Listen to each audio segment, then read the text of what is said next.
Muy buenas tardes a todos, bienvenidos a la continuidad del México Insurtech Summit.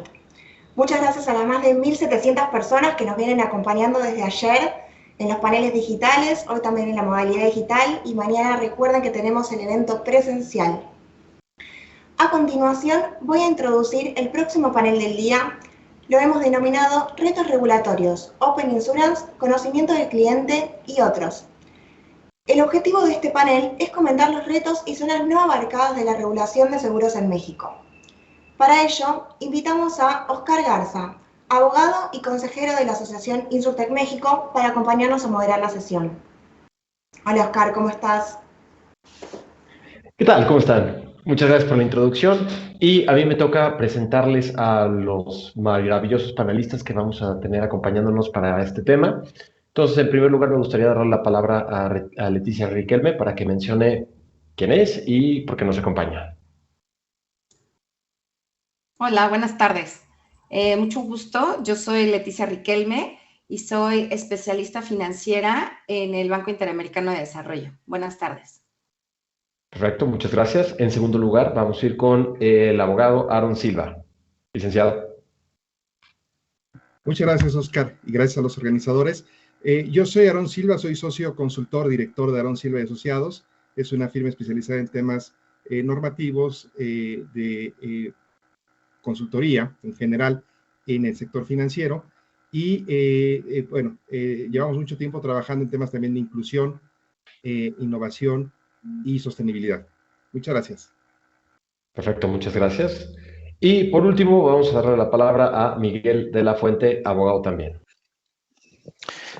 Gracias, Oscar. Bueno, pues yo soy Miguel de la Fuente y yo, tengo dos, digamos, por un lado soy presidente de la Asociación Mexicana de Derecho, Seguros y Fianzas, que es la asociación que agrupa a los abogados de seguros y fianzas en México.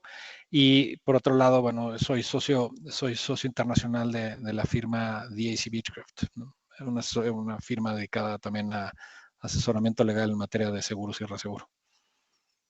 Perfecto, pues ya está con todo el panel presentado. Vamos a iniciar con nuestro tema. Como todos sabemos, estamos en la antesala de una revolución en materia de seguros que va a permitir traer nuevos productos que no existían antes a nuevas personas que nunca antes habían sido alcanzadas por productos de seguros.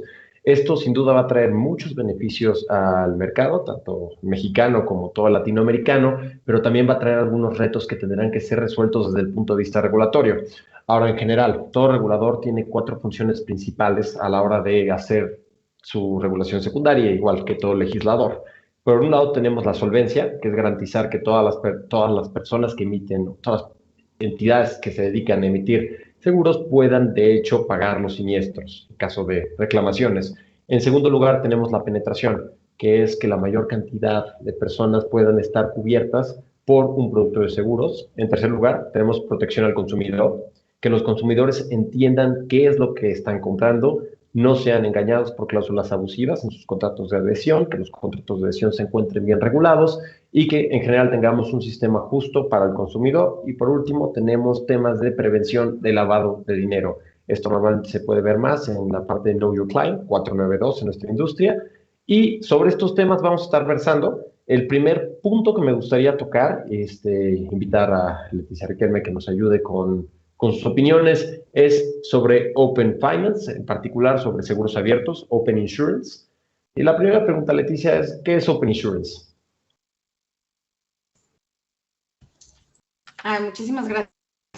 Bueno, antes de empezar a abordar el tema de Open Insurance, me gustaría entonces regresar un poco a lo que ya todo el mundo sabe, ¿no? O sea, la penetración del sector asegurador en México es muy baja, pero, bueno, porque siempre nos comparan contra países de la OCDE, ¿no? Pero, ¿qué pensarían si les digo que hay más seguros, se venden más seguros en Honduras que en México?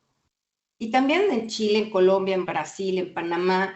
Entonces, me di a la tarea de buscar en un par de encuestas que hace el INEGI aquí en México sobre el sector financiero. Entonces, una está dirigida a personas físicas y otra está dirigida a personas morales. Entonces, en personas físicas, solamente 2 de 10 personas tienen un seguro. y la razón que te dan de por qué no tienen un seguro es porque no tiene dinero o porque, o sea, una tercera parte te dice porque no tiene dinero. Uno cada 4 te dice que porque no los necesita. Luego otros dicen que porque es caro, que no saben cómo funcionan, que no le tienen confianza a las aseguradoras. Y si te vas a la encuesta a preguntarle a las empresas de por qué no tienen seguros, pues ahí también es alarmante la cifra. O sea, solamente 4 de cada 10 empresas ha contratado un seguro. Y las razones que dan son exactamente las mismas. Porque no le interesa, que porque su empresa no es riesgosa, que porque son caros, ¿no? Y entonces, al final del día, el problema es que hay un desconocimiento, tanto del lado de la oferta como del lado de la demanda. Entonces, lo que necesita este mercado, el de los seguros, es entender mejor al sector, el mercado necesita entender mejor al sector y el sector necesita entender mejor a sus clientes. Y entonces, una manera bastante sencilla de poder cerrar esta brecha y poder pues, que se entiendan mejor tanto oferta y demanda es a través del uso de la información. Y entonces ahí es por eso que es tan importante el tema de datos abiertos. Los datos abiertos NASCO con la ley FinTech del 2018 y la ley FinTech del 2018 establece la obligación a todo el sector financiero para compartir datos. Y la CNB ya sacó una circular en donde regula esta parte de datos abiertos, pero solamente regula el intercambio de información de sucursales, que la verdad eso pues, no va a generar un ecosistema distinto al que ya tenemos. Tiene pendiente sacar información tanto de todos los registros de ahorro, de tarjetas de débito, y por otro lado, toda la información crediticia. Y la Comisión de Seguros, pues no ha sacado esta regulación secundaria, ¿no? Pero yo creo que es importante pensar un poquito más allá y no cerrarnos como el tema de Open Finance, Open Insurance, porque no es la única fuente de datos de donde las aseguradoras pueden tomar información y entender mejor a sus clientes. Porque esto de los datos abiertos, la verdad es que está revolucionando todos los sectores. Y esto es porque utilizan una tecnología que se llaman APIs. Entonces, seguramente han escuchado mucho de las APIs. Y si no han escuchado de las APIs, seguramente las han utilizado. O sea, las APIs son, por ejemplo, cuando se van a inscribir a algún sitio que le dice, oye, inscríbete con tu cuenta de Google o inscríbete con tu cuenta de Facebook, eso es un API. Entonces, las APIs pues son como un traductor, como un mensajero. O sea, por ejemplo, piensen cuando van a un restaurante, llegan a un restaurante, llega el mesero les trae la carta, revisamos qué es lo que se nos antoja comer, pedimos, el mesero va a la cocina con nuestra orden, en la cocina prepara lo que sea que hayamos pedido y regresa el mesero. El mesero es un API. Entonces, piensen en las APIs como el mesero, ¿no? Lo que va a conectar al sistema que yo tengo con el sistema el que se les ocurra y vamos a compartir información.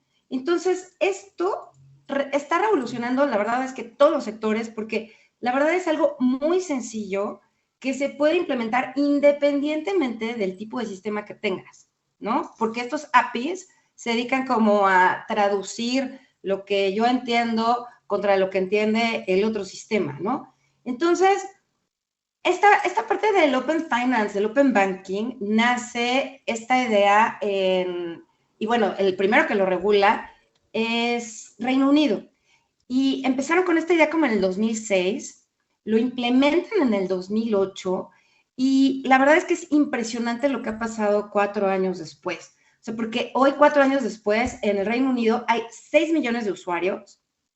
El 71% de las pymes está utilizando alguna herramienta, algún servicio derivado del tema de Open Banking. Más del 65% de las personas físicas también lo utilizan. Por ejemplo, lo utilizan mucho en temas de finanzas personales. Hasta la compañía de luz en Reino Unido está utilizando esta conexión con los bancos, utilizando los APIs con los bancos para ver, por ejemplo, si sus clientes, derivado de los ingresos que perciben y del manejo que tienen de sus cuentas, son clientes que pueden recibir subsidios por parte del gobierno para tener tarifas especiales, ¿no? Incluso la autoridad de impuestos también va a utilizar el Open Banking para hacer más rápido el cálculo de los impuestos, ¿no? Hay una empresa, hay un caso de uso que me encanta, que es una empresa que está recibiendo, que está inmersa en recibiendo información de cuentas de sus clientes, tanto de débito como de crédito, y entonces está revisando todo lo que compran y todos los gastos que tienen las personas y les genera su huella de carbono. Nada más revisando cuáles son las transacciones que hace la persona y además les hace recomendaciones, ¿no? Entonces, digo, les cuento todo esto para que vean la capacidad que tiene los datos abiertos de revolucionar una industria y más aún como de permitirle a los clientes tener pues, mejores experiencias de usuario y tener servicios y productos que la verdad ni se imaginaron, ¿no? Entonces, nosotros sacamos una encuesta este año, bueno, son con datos del año pasado, junto con Finovista, y hemos visto que el sector InsurTech ha crecido muchísimo. En los últimos 4 años ha tenido un crecimiento anual acumulado del 46%. Hoy día hay 120 empresas InsurTech en la región de América Latina. Esto es nada más en América Latina, el estudio que hicimos. Y una tercera parte de todas estas InsurTech que están en América Latina ya están utilizando APIs y código abierto.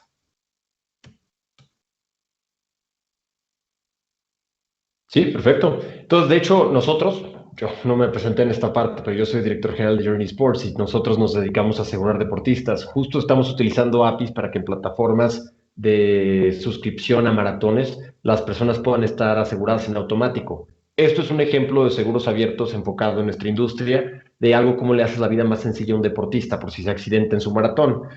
Pero obviamente esto, al no tener una regulación secundaria, podemos verle pros y contras, porque obviamente lo que se hizo en la Comisión Nacional de Bancaria y Valores dejó a muchas personas un poco deseando que hubiera sido un poquito más omniabarcante.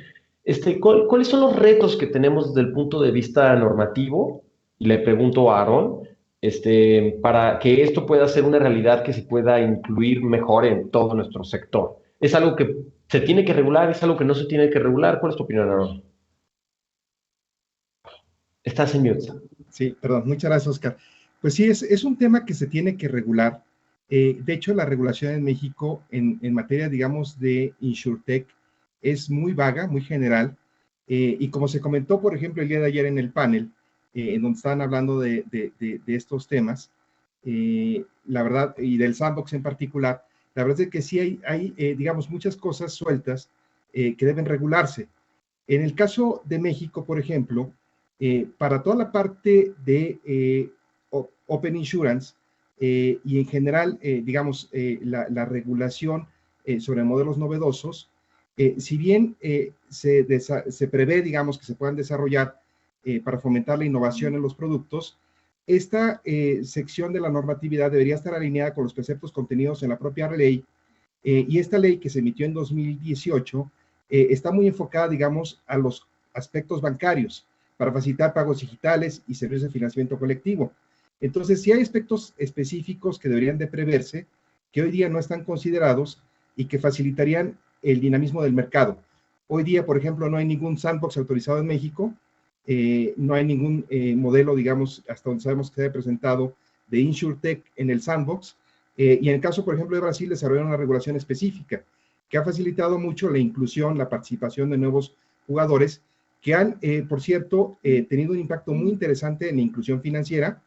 En el general en México, del sector fintech, la gran mayoría de los usuarios ya estaban previamente bancarizados.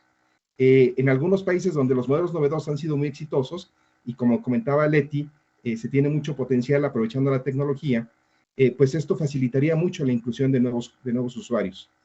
Hay muchos temas por considerar, digamos, respecto a definiciones de seguros inclusivos, los diferentes conceptos que tenemos acá de microseguros, de seguros básicos estandarizados, de seguros masivos, etcétera, que también podrían alinearse para facilitar, digamos, una mayor oferta. La oferta es muy limitada en ciertos sectores. Por ejemplo, en el tema de microseguros son muy pocas las instituciones que los ofrecen, que los distribuyen. Hay el concepto de seguros o microseguros línea base, que es mucho más amplio y que ha estado utilizando la Comisión Nacional de Seguros y Fianzas en algunos reportes, donde se consideran otros seguros que por su monto entran dentro de la categoría de microseguros, aunque no estén etiquetados como tales. Y digamos, sí habría mucho por mejorar en la regulación, sobre todo para prever estas nuevas, digamos, opciones, ¿no? La regulación es muy robusta en algunos temas como Solvencia II, pero en otros temas tiene muchas rigidezes. Que ahorita que lo estás mencionando es algo que nuestro regulador, obviamente el regulador considera que la regulación está bastante completa y de hecho lo está para temas de solvencia. Como estaba comentando Leticia hace un momento, tenemos retos dentro de nuestro mercado regional, muy en particular el tema de penetración del mercado de aseguradores, deja muchísimo que desear. O sea, 25% de los mexicanos declaran en la encuesta nacional de inclusión financiera que alguna vez han comprado un producto de seguros, alguna vez. O sea, una cuarta parte del país alguna vez ha tenido un producto seguro, el 75% restante nunca ha tenido ningún tipo de cobertura. Y pues esto habla, por supuesto, de un fallo en la forma en la que no solamente se ha regulado el sector, sino cómo se ha venido comercializando, cómo se ha venido creando productos al respecto. Pero retomando el tema de Open Insurance, de Open Finance, hay bastantes retos que tiene esto. Algunas, ya hablamos de algunas de las ventajas, como la creación de nuevos productos, como la facilidad de contratación, pero obviamente hay retos que todo tiene luz y sombra, y en los retos podemos encontrar la vulnerabilidad de la información de los participantes, ¿no? Entonces, si ponemos datos como, hablemos de historial clínico, el historial médico de una persona, para que una aseguradora pueda emitir una cotización más adecuada y más personalizada de un seguro de gastos médicos mayores, pues claro, tenemos un pro, que es tenemos mejores productos más personalizados en nuestro mercado, pero también tenemos un contra, que es la vulnerabilidad de estos datos personales. Entonces, Miguel, ¿tú ahí cómo ves esta coexistencia de hechos? ¿Cómo se debería de regular? ¿Qué tanto debe de proteger la ley la privacidad de datos en esta parte? ¿Es de hecho un tema que nos deberíamos de preocupar o hay otras fugas fuera de la tecnología que harían un poco más de lo mismo? Yeah. Sí, a ver, yo creo que hay muchos retos, obviamente, muchas partes que requieren un pensamiento o sea, un repensar el contexto. Yo nada más quisiera apuntar dos temas que para mí me parecen fundamentales. Obviamente, cuando se hizo el tema de la ley, la ley para regular las instituciones de tecnología financiera, me parece un carazo error el dejar fuera a la materia de seguros. Igual a la de pensiones, a la de Afores, las dejaron fuera y entonces hicieron una ley muy bancarizada, muy al estilo o sea, que obviamente estaba dirigida para la Comisión Nacional Bancaria de Valores y eso marcó un hito importantísimo porque entonces el contexto, la red que necesitas para darle un cierto contexto a toda la problemática de la regulación a nivel de seguros, lo dejaste fuera. Y obviamente está en ciertas partes que no necesariamente se entienden y se compaginan entre ellas. Es decir, tienes una circular donde obviamente es para la regulación esencial de las aseguradoras y ahí medio metes algunas cosas y de repente te empieza a tomar de otros lados. Lo que es interesante y lo que es fundamental para este tema, a mí me parece, es que el mercado asegurador ha sido ingenioso en la manera de utilizar viejos conceptos, viejos elementos, viejas figuras para tratar de revitalizarlas y entonces así generar una serie digamos, de mecanismos o vehículos para poder empezar a hacer toda esta innovación.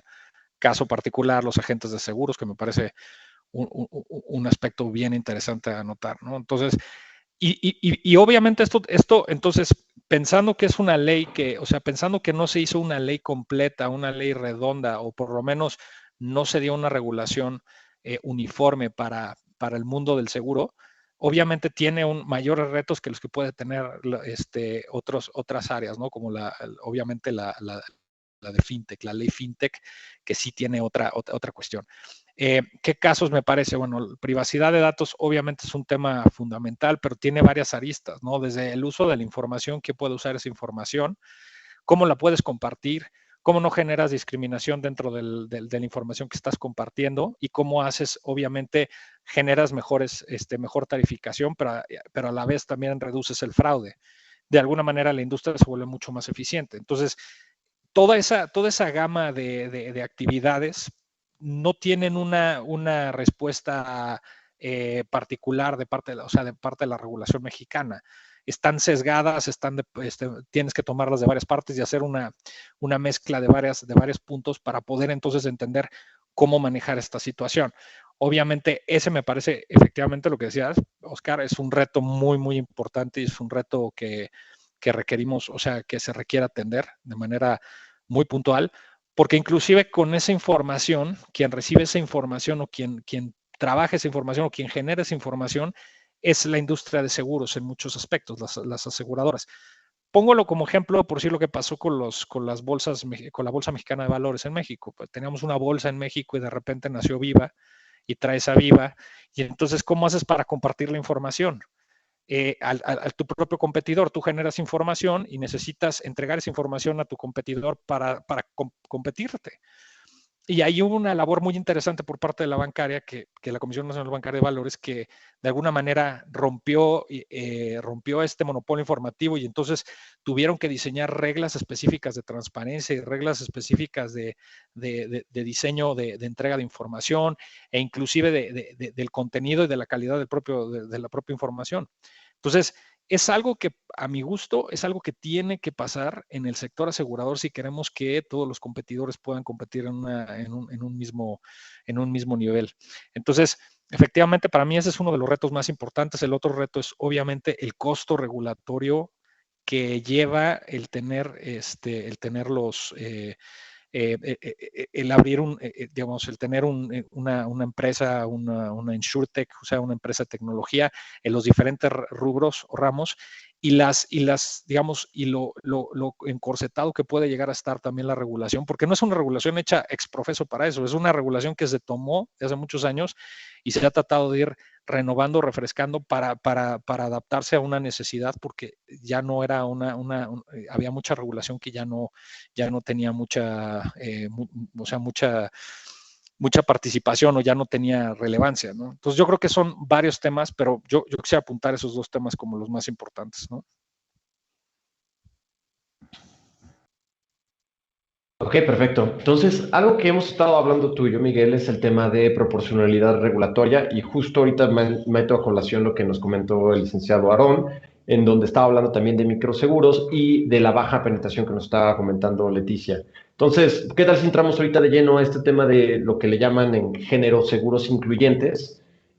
Tal vez habría que dar aquí un poquito de contexto de seguros incluyentes. Entonces, no sé, Leti, si nos puedes apoyar un poco mencionando cuáles son los beneficios de tener una sociedad que tenga más participación en el sector asegurador, qué es un microseguro, cuál es la noción que tenemos en estas métricas de Latinoamérica, un poco de introducción a seguros incluyentes. Muchas gracias. Bueno, me gustaría un poco regresar al tema de la regulación. Bueno, aquí todos son abogados, menos yo. Yo estudié tecnología y siempre he estado en sector financiero, pero varios años de mi vida fui reguladora. Entonces, y además estuvimos apoyando desde el lado del BID a la Comisión Nacional Bancaria en la elaboración de la ley FinTech y estoy totalmente de acuerdo con ustedes. La verdad es que esa ley se hizo tomando en consideración solamente a los regulados de la comisión, pero lo que sí veo es que, y siempre en todos los sectores, y cuando era reguladora mucho más, pero, por ejemplo, cuando salió la ley FinTech, todo el mundo se quejaba, ¿no? Antes de que saliera la ley FinTech, todo el mundo se quejaba y le preguntabas a las FinTechs, oye, ¿por qué no estás creciendo? No, pues es que no hay regulación, entonces no hay confianza, entonces, pues nadie quiere jugar conmigo, ¿no? Luego sale la regulación, sale la ley y todo el mundo se queja. No, es que está muy complicado, está muy caro, me están pidiendo un montón de cosas, ¿no? Yo la verdad creo que el tema regulatorio no debe ser un impedimento para hacer open insurance, ¿no? Hay varios bancos, por ejemplo, en Estados Unidos no hay una ley que hable y que norme esta parte del open insurance. Más bien, los bancos se están dando cuenta que ellos tienen que empezarse a involucrar en este ecosistema de FinTech y la tecnología. Entonces, ellos solitos, por ejemplo, Bancomer, Banamex, ellos sacaron sus propias APIs y las pusieron a disposición del mundo entero para que hicieran uso de eso, ¿no? Por supuesto, la parte que necesita cuidar muchísimo el regulador es la parte de los ciberataques, ¿no? Tener la información protegida, porque en el momento en que yo digo, sí, quiero compartir mi información, si la fintech no tiene un sistema robusto de ciberseguridad, pues entonces mi información pues podría estar ahí en donde sea, ¿no? Y la verdad es que hoy las empresas, no importa el tamaño que tengan, hemos visto que pues, son vulnerables. Entonces, el tema de la ciberseguridad también es súper importante en este proyecto.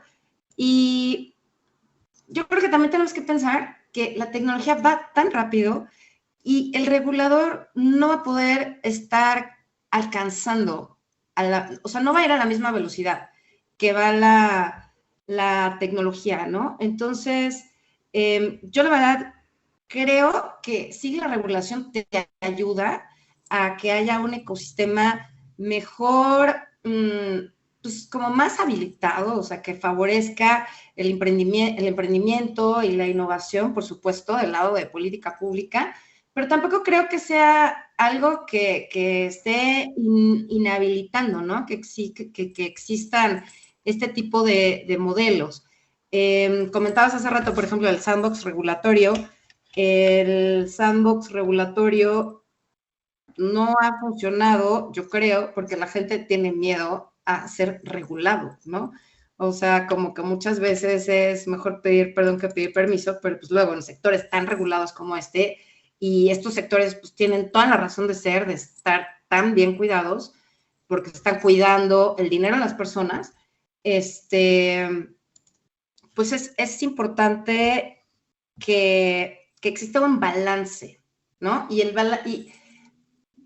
es complicado encontrar ese balance, o sea, porque yo he estado de los dos lados, ¿no? Entonces, tú como regulador tienes que encontrar el balance en donde no vas a entorpecer el ecosistema de innovación, pero lo vas a habilitar, pero además al mismo tiempo vas a cuidar los intereses de los clientes, ¿no? Que es lo que te preocupa tú como regulador. Entonces, yo creo que no es tan fácil sí tener una regulación pues, que le vaya a caer bien a todo mundo, ¿no? Y también creo que, y repito, que no creo que, por ejemplo, en el sector bancario hay muchas fintech que a pesar de que no existe todavía la regulación secundaria para que ellas puedan accesar a la información de sus clientes en los bancos, están haciendo otras cosas, están haciendo web scraping, están haciendo muchas otras cosas para poder hacerse de esta información, ¿no? Pero por supuesto, es importante que esté regulado, en mi opinión, por el tema de seguridad de la información. Claro, y creo que vale la pena mencionar, ¿no? O sea, son dos puntos distintos, en donde tienes un tema donde algo está infrarregulado y algo está sobreregulado. Y en el mercado asegurador, en particular en México, tenemos un poco de las dos, es como un cóctel muy chistoso, donde algunas cosas definitivamente no tenemos ningún tipo de regulación, por ejemplo, Open Insurance, donde pues, esencialmente es el viejo oeste, se puede hacer un poco lo que sea, siempre y cuando obviamente estemos a salvo de las otras leyes en materia como protección de datos personales y demás. Pero vaya, o sea, hay muchísimo campo de acción porque precisamente no hay un marco sobre el cual el mismo sector deba de colaborar. Pero por el otro lado tienes algunos temas que son sobreregulados que impiden la innovación en algunos productos y servicios. Y creo que es importante mencionar en este punto el artículo 492, que el artículo 492, para las personas que no lo sepan, es un artículo de conocimiento del cliente. Lo que busca el regulador con este artículo es evitar que haya actividad de prevención de lavado de dinero, esencialmente, y que las aseguradoras conozcan a los clientes que contratan los seguros por un lado, pero también los clientes que están recibiendo el pago de las reclamaciones de los mismos seguros, ¿no? Y de esta forma no se pueda malversar fondos. Ahora, en el sector tradicional, cuando estamos hablando de gastos médicos mayores, tal vez PIDA, casa, carro. Este tipo de procesos, sin duda, son bastante razonables. Tal vez no deberían, no meritaría que hubiera demasiados cambios, pero cuando hablamos de, Aaron, por ejemplo, que estabas mencionando, microseguros, entorpecen innecesariamente el pago de coberturas que serían mínimas, que difícilmente podrían ser utilizadas para hacer cuestiones de lavado de dinero. Entonces, ahí, Aaron, ¿cuál es tu opinión respecto a justo ese tipo de artículos como el 492 en cuanto a este conocimiento del cliente? ¿Crees que eso está siendo una barrera para la innovación o no? Yo tengo la impresión de que sí. Y por cierto, como Leti también tengo que aclarar, en realidad trabajo mucho con abogados, toda la vida he estado trabajando en temas normativos, pero yo soy contador y economista y aprendo mucho de los abogados. Ciertamente hay un tema en cuanto a la prevención del lavado de dinero, porque si bien es una actividad que se regula transversalmente en todo el sector financiero y que en general la regulación es muy homogénea, también hay procedimientos simplificados, como se da en el sector bancario, con las cuentas de baja transaccionalidad y bajo riesgo, donde se permite, digamos, procesos más ágiles, justamente para transacciones de pequeño monto o procesos masivos, en donde los requerimientos regulatorios, por ejemplo, de integración de expediente, son mucho más simples. En el sector asegurador, ciertamente hace falta esta proporcionalidad en temas como microseguros, seguros básicos estandarizados, donde permitas, para correr justamente los procesos masivos, el que se permitan procesos simplificados de conocimiento de cliente, como opera, digamos, en los bancos ya, y donde no requieres, por ejemplo, para aperturar una cuenta a nivel N1 o nivel N2, digamos, un comprobante de domicilio del cliente y tener contacto presencial con el cliente, sino que lo puede ser todo de manera remota o de manera simple. Y en el sector asegurador, pues hace falta reconocer estas características particulares que encarecen de alguna manera el poder operar estos productos de bajo costo para mercados masivos y cuidando la proporcionalidad y evitando arbitrajes regulatorios, se debería prever también procedimientos simplificados. Ok, perfecto.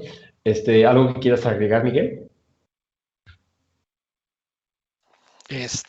Sí, bueno, sí, digo, siempre, los abogados siempre tenemos algo que agregar, ¿no? O sea, nunca nos podemos quedar callados, pero no, o sea, yo creo que, o sea, estoy en línea con lo que estamos, o sea, lo que se está documentando, obviamente, a lo que me parece muy importante saber, yo soy muy crítico de la regulación, obviamente porque estoy del otro lado y pues siempre, ¿no? Vemos lo que hacen los demás, no lo vemos adecuado, nosotros podríamos tener una mejor forma de hacerlo y estoy de acuerdo, hay un tema de equilibrio regulatorio que es bien complicado lograr, pero, y creo que en la parte para mí en la parte de disposiciones del 492, creo que se ha hecho un avance importante en materia de seguros. O sea, ¿en qué sentido?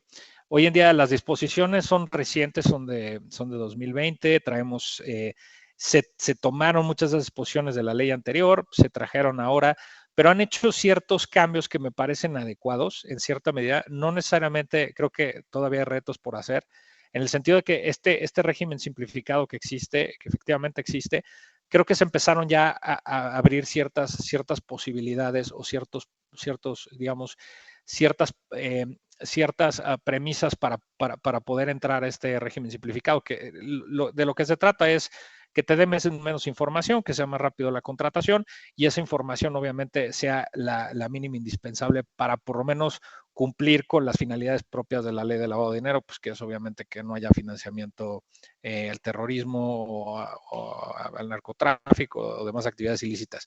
Pero lo que me parece importante es añadir que esta ley tiene un tema estas disposiciones tienen un aspecto muy interesante que es la medición del riesgo, es decir, tienen una visión ya más de lo que se hace a nivel internacional en cuanto al grupo de acción financiera internacional, donde ya se empieza a medir los riesgos y las propias aseguradoras, ojo, vuelvo a decir las aseguradoras, porque esto es bien importante, pueden empezar a determinar los grados y hay una cierta, digamos, como participación del lado de las aseguradoras de definir qué es lo que debe operar o cómo manejar o mitigar estos riesgos.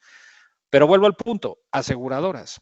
El problema de la ley es que volvemos al mismo tema, todo es del lado, es una carga hacia las aseguradoras, es una regulación de aseguradoras y está hecha para las aseguradoras, donde los nuevos jugadores del mercado, que son las empresas de InsurTech, no necesariamente están perfectamente contempladas ahí. O sea, ahí es donde está la problemática. Y después si te volteas y ves esto desde la ley FinTech, porque la ley FinTech también tiene sus propias disposiciones, hace más sentido, pero tampoco obviamente es aplicable. Entonces estás en un impasse complejo donde la carga es directamente de la aseguradora, donde los intermediarios, o bueno, quienes participan en la suscripción de los productos, como ahora se hace a través de agentes de seguros que tienen obviamente autorización para ser agentes mandatarios, son quienes hacen la suscripción y la entrega, y esos intermediarios son los que realmente tienen un contacto directo con los asegurados y con los clientes.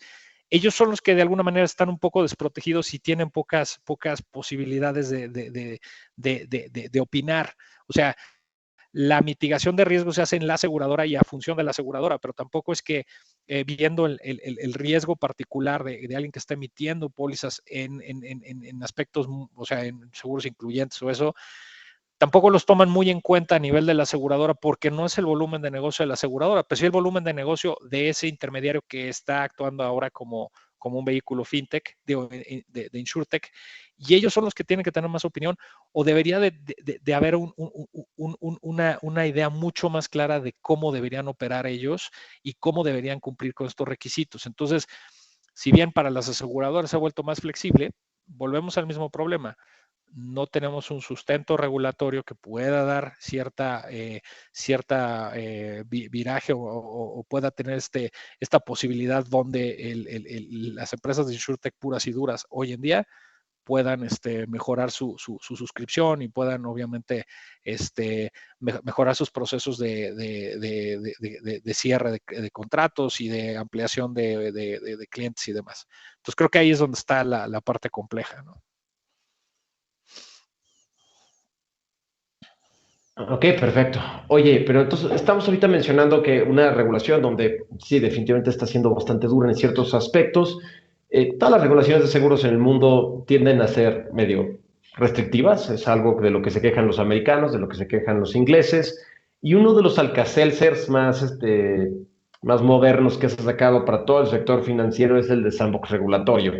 Entonces, el sandbox regulatorio, para las personas que nos están escuchando, esencialmente es un régimen de excepciones donde cuando una empresa tiene un modelo que está siendo disruptivo a través de un componente tecnológico o de innovación de mercado, puede pedir una excepción a una regla general durante un tiempo determinado con la supervisión del órgano que lo regula, Comisión Nacional de Banca de Valores, Comisión Nacional de Seguros y Fianzas, y tiene una oportunidad de probar su modelo de negocio y al final se tiene que regularizar. Si crece y tiene éxito el modelo de negocio, se tiene que regularizar en algún modelo existente. Tenemos una regulación secundaria sobre sandbox regulatorios en México. Miguel, ¿por qué no se ha usado? Espero que esto no lo tomen mal mis amigos de la comisión, pero porque la realidad es que si tú lees la definición de modelo novedoso, a mí me sigue causando fundamental, que es modalidades distintas a las existentes en el mercado. No sé qué quiere decir eso y no tengo la menor idea para dónde para dónde llevarlo. O sea, si tú me dices modalidades diferentes o sea, si la póliza si la contratación se hace vía telepática, entonces es una modalidad diferente a lo que existe hoy actualmente. Tiene que ser el mercado mexicano, el mercado internacional. O sea, a mí me parece que la regulación tiene defectos importantes en la manera en querer, en permitir entrar al sandbox regulatorio, porque pues, cuando hablamos de modalidades existentes, yo la verdad es que el sandbox regulatorio tiene un tema para mí muy particular, es lograr que nuevas industrias o nuevas formas de hacer una actividad puedan tener cabida en un sistema regulatorio. Entonces, si vamos a ser flexibles en eso, no necesariamente, no estamos a la velocidad o vamos a la velocidad a la que va un país como Estados Unidos o Inglaterra. Pero al final tenemos que llenar esa brecha. Entonces, para nosotros una modalidad no existente en el mercado puede ser algo tan sencillo, pero no sé, o sea, al final cuando preguntas y hablas con la gente de la comisión, le digo, oye, y si ya lo están haciendo en Inglaterra, pues ya no podemos tener entrada en el sandbox regulatorio. Y la respuesta es, pues no lo sé. Mándame la solicitud y te digo. Entonces, ahí hay un tema complejo, porque al final lo que estás tratando es, el sandbox regulatorio es dar cabida a alguien más, que no existe ahorita en la economía mexicana, al menos yo creo, ese es el punto particular. Y el segundo punto para mí es, ¿qué beneficio te da el sandbox regulatorio?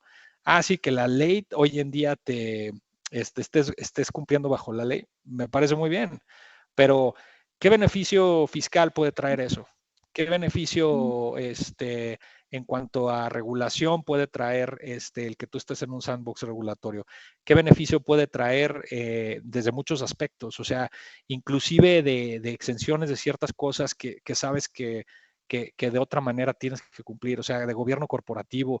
Hay cosas que hacen complicada la entrada y el sandbox regulatorio no tiene incentivos para entrar. Entonces, para mí me parece que son los dos temas. Definición, la definición se me hace muy complicada y no entiendo cómo va a operar y o sea, qué es lo que pretende. Y la segunda es, los beneficios me parece que son mínimos para quienes quieren entrar ahí y tampoco te están ofreciendo más allá de simplemente entrar a un sandbox regulatorio. Entonces, yo creo que va por ahí, ¿no? Yo estoy de acuerdo contigo, incluso junto con la Embajada Británica, nosotros estuvimos participando en un proyecto de sandbox, era como un challenge para invitar a emprendedores a que entraran al sandbox regulatorio. Entonces, en esa ocasión, creo que sí logramos que entraran como 70 startups, una cosa así.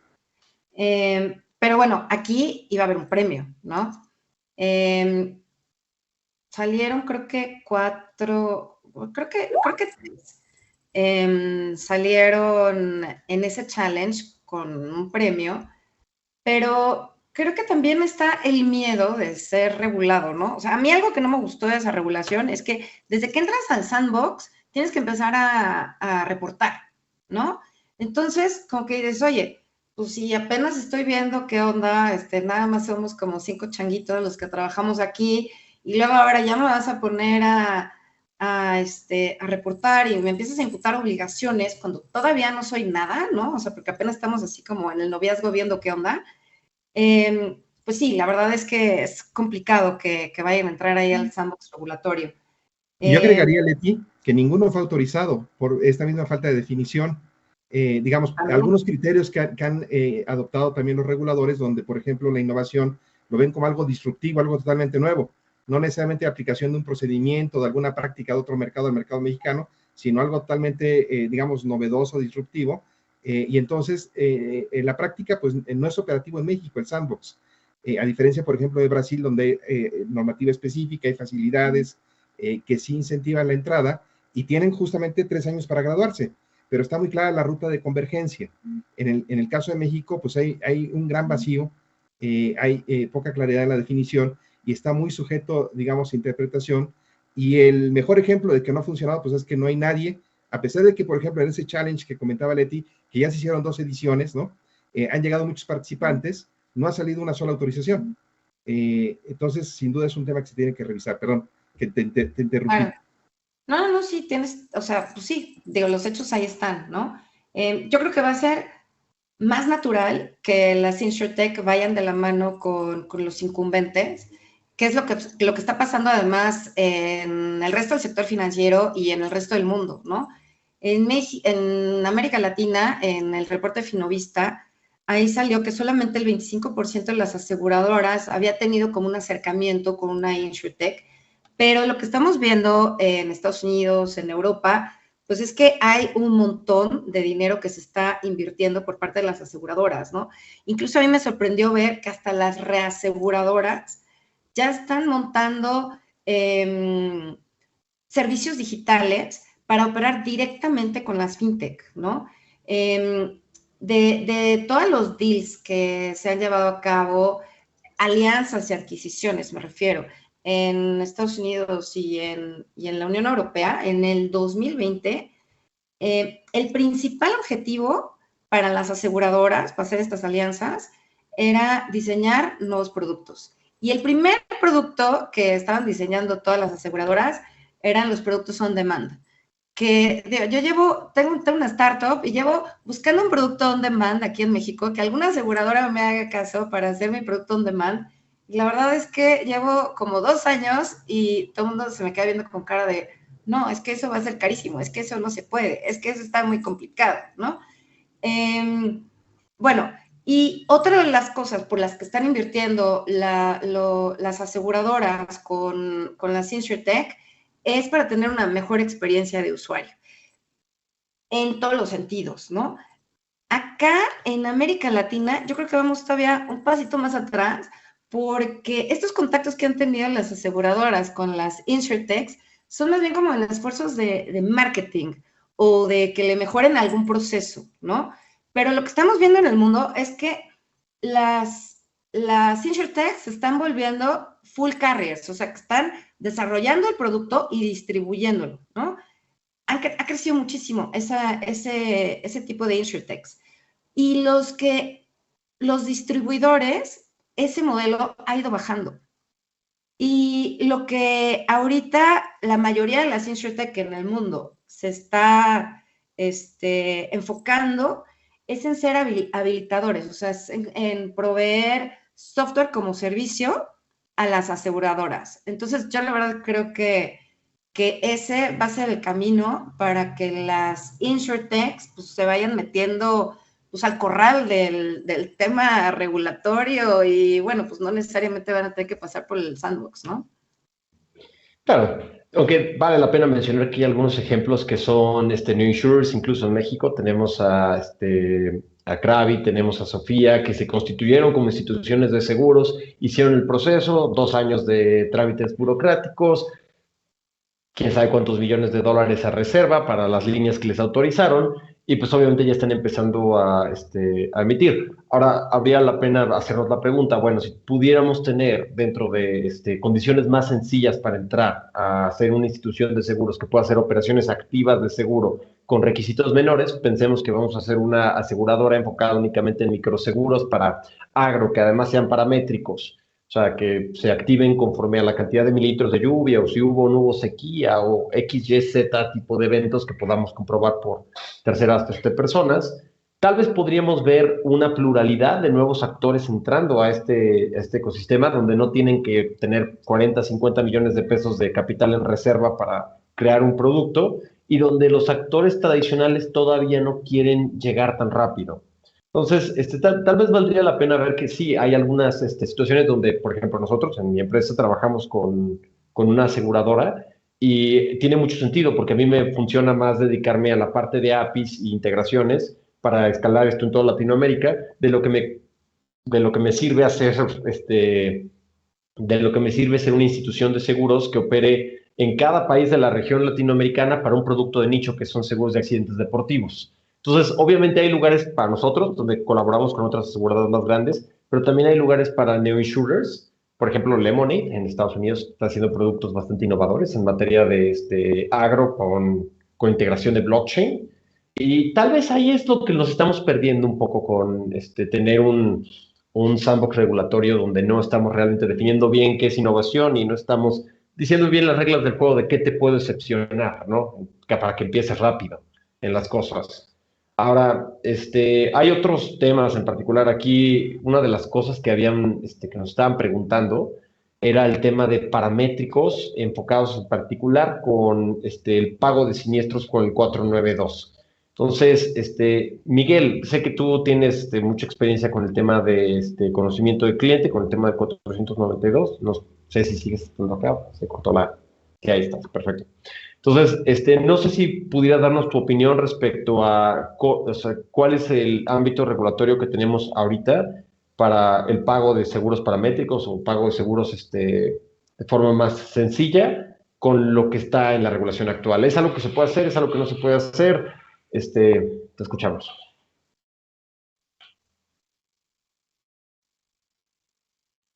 Creo que tenemos unos problemas de conexión con Miguel, pero bueno.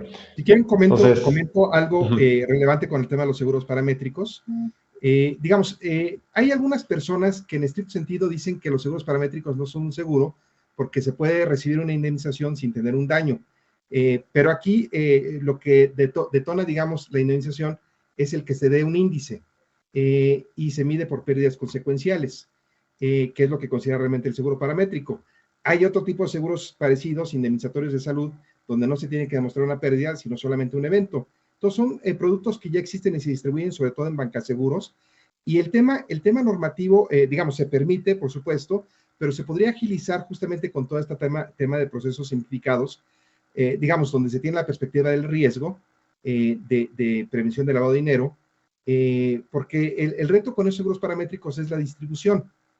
Hay varios, digamos, agentes que ya están haciendo este tipo de seguros, sobre todo para eventos catastróficos como terremotos, huracanes, etcétera, ¿no?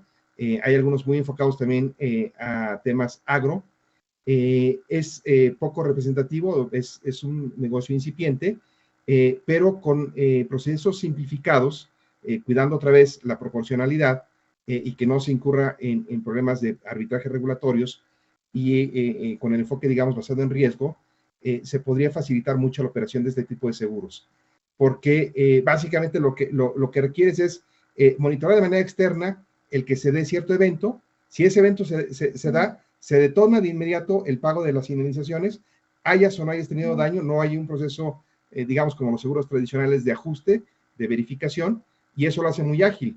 Y justamente para cierto tipo de poblaciones que están en lugares aislados, que tienen poca cultura financiera, digamos, que no tienen facilidades para integrar un expediente con todas las formalidades que se requiere, pues ese tipo de productos pueden ser una solución. Más inclusive si lo puedes ligar, por ejemplo, a productos masivos o a distribución, por ejemplo, de programas gubernamentales. Hay 22 millones de beneficiarios de programas sociales. Si ellos pudieran tener la opción de en su programa tener también un seguro que le proteja, digamos, de ciertos eventos y que funcione de una manera paramétrica, de una manera ágil, pues podría ayudar mucho a la resiliencia y a la protección precisamente de la población más vulnerable.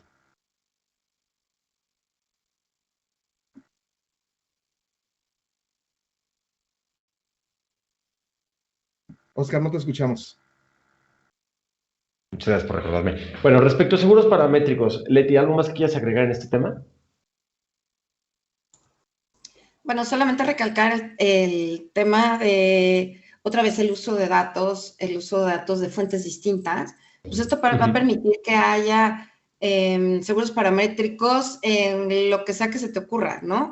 Por ejemplo, si vas al gimnasio y vas al gimnasio de manera regular, pues tal vez entonces eso se vea reflejado en una prima que te favorezca o en un producto que sea específico para ti porque eres de las personas que van 5 veces o que en el súper compras tal o cual cosa, ¿no?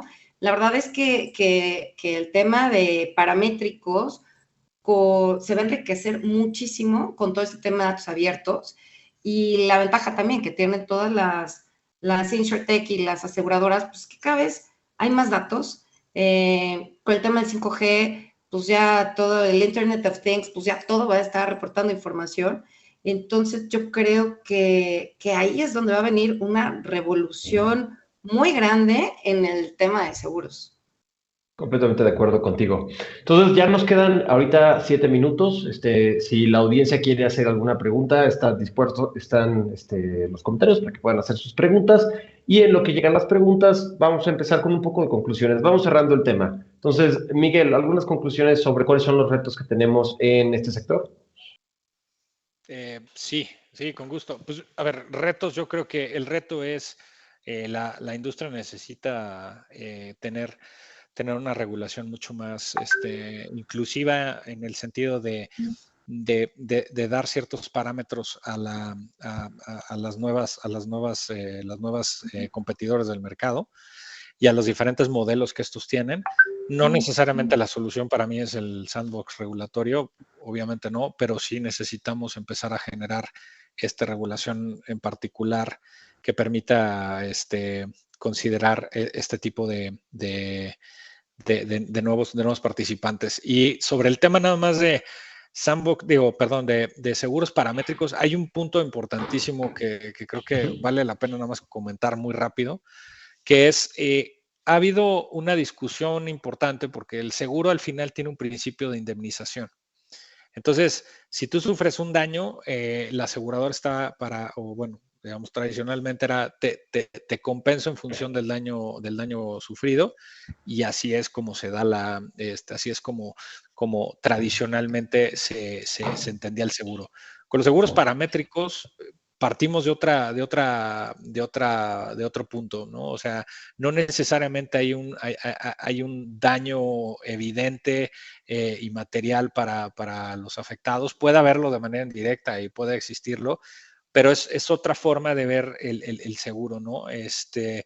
Y eso ha sido interesante porque ha sido un reto, y el explicar esta situación y el traer conceptos como la compensación, no la indemnización, para ese tipo de, digamos, de productos ha sido importante. Entonces la regulación necesita todavía, hay ciertas dudas sobre ese tema, necesita todavía adecuarse más a este tipo de cuestiones. Y probablemente el tener, te vuelvo al mismo punto, o sea, figuras ad hoc para ciertas cuestiones, creo que es importantísimo para ayudar al desarrollo de estos nuevos competidores, ¿no? Perfecto. Ahora pasamos a Aarón. En breve, ¿cuáles serían tus conclusiones del tema? Sí, que hay un gran potencial para impulsar los microseguros, los seguros masivos, los seguros básicos estandarizados. Inclusive considera eventualmente la fusión de estas categorías en seguros inclusivos, porque hay un gran segmento de población de bajos ingresos, ya lo mencionaba Leti, la penetración de seguro es muy baja y la penetración de microseguro dentro del universo es bastante pequeña, menos del 3% de las primas son de microseguros, y aquí la tecnología tiene un papel muy importante, desempeña una función social en ese segmento de mercado que es muy grande, y sin duda la regulación tiene que evolucionar, digamos, para facilitar la distribución de estos seguros, donde se consideren cuestiones de riesgo y de proporcionalidad, que se facilite su operación de manera masiva. Y esto va a permitir también, por otro lado, contribuir a ser más resiliente a esta población vulnerable. Esa es mi conclusión. Muchas gracias. Perfecto, muchas gracias. Y por último, Leticia, te escuchamos. Muchas gracias. Bueno, yo creo que otro reto, además del regulatorio que se tiene para el tema de Open Banking, va a ser el tema de transformación digital. Y los temas de transformación digital, la verdad es que son muy dolorosos porque casi todo el mundo lo quiere enfocar en el tema de la tecnología. Y la verdad es que un proceso de transformación digital tiene que empezar por las personas y por la cultura de la empresa, ¿no? Entonces, para que funcione, o sea, el día que ya haya la regulación, pues todavía falta brincar este tema, ¿no? De la transformación digital. Y bueno, la verdad es que estoy segura que se van a subir al tren, pues ya sea a la buena o a la mala, porque pues ya no hay de otra, ¿no? Porque estamos viendo que las tendencias más relevantes para el sector, pues es la hiperpersonalización y la experiencia de usuario, todo esto de embedded insurance, los de seguros paramétricos, uso de inteligencia artificial, software as a service, ¿no? Entonces, el que no se monte en el tren, pues se va a quedar.